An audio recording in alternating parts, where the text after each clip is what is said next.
I think that you misunderstand how high your burden is in order to prove punitive damages. Okay. Punitive damages aren't something that you get simply because somebody jerked you around or even lied, right? You get punitive damages for outrageous, malicious conduct. Putting aside the facts, let's just say that I believe everything that you say is true. A tenant who makes up excuses for not paying rent is not liable for punitive damages. So give me an example that he acted in a malicious or reckless way. Well, like I was stating, that first red tag did not mention anything about a broken gas line. The second red tag did. So that there, he's trying to make more damages, even though I've sent somebody out there to repair it. Are you suggesting that he fabricated? He fabricated. One of these? The first time it was just a heater. The second time is the gas line. So Okay, so you've got to show that he acted maliciously. That's what I'm trying to say, that if the first time they came out and they would have said the heater's broke and the gas line is broke, you need to fix them both. Got you. But it didn't go down that way. It went down, first the heater was broke, then the gas line was broke. But I attempted. Did they say the gas line was broken? Yes. So then what did he do wrong? Maybe He broke the gas line. You're saying he broke it with his Yes. own two hands? Yes. Okay. Mr. Williams, did you do something to the gas line? Did you tamper or interfere with it in any way? I never touched the gas line. Okay, sir, prove to me that he did it. Like I said, the first red tag did not mention anything about a broken gas line. I understand that. I completely understand that. So but how what did that gas line get broke? I don't know that, but you don't know it either. Why weren't you paying rent, sir? I had my rent and everything. I told him, when I asked him, can he fix the heater? And I'm like, I asked him nice. Me and Eric, we usually get along. We had no problems, never. I've been there for a while.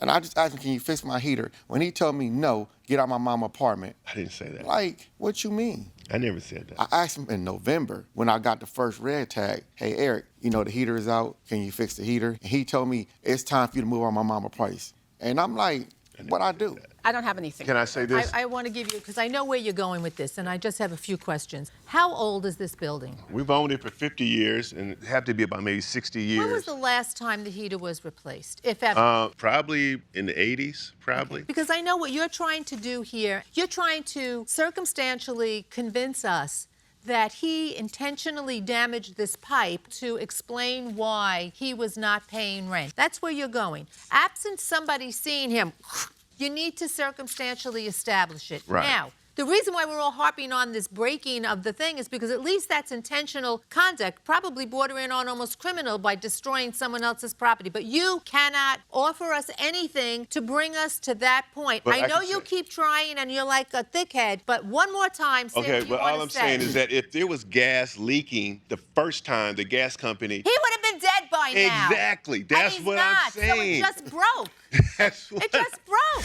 I mean, it was pretty clear the plaintiff's position was that because of his obstinateness and his preventing people from coming in, that he feels that he caused the additional and further damage, and therefore he should be penalized for that in and of itself, in addition to the non-payment of rent, which preceded COVID, and it just coincidentally preceded the time when he alleged that there was no heat. In any event, I don't see that he met any burden with regard to malicious, intentional, egregious behavior of the defendant that would warrant us giving him punitive damages. Tenants engage in a lot of sneaky, crazy behavior, and if we did that, we would be giving out money like it was Halloween candy. So I really don't see that we could attribute the damage to the defendant or any punitive action. I think he got some very bad advice about what punitive damages entailed. But to be equally fair to the tenant in this case, it would seem odd that he would tamper with the gas while he wanted to stay in the premises, because that's what he would have had to do, break the gas pipe and stay there.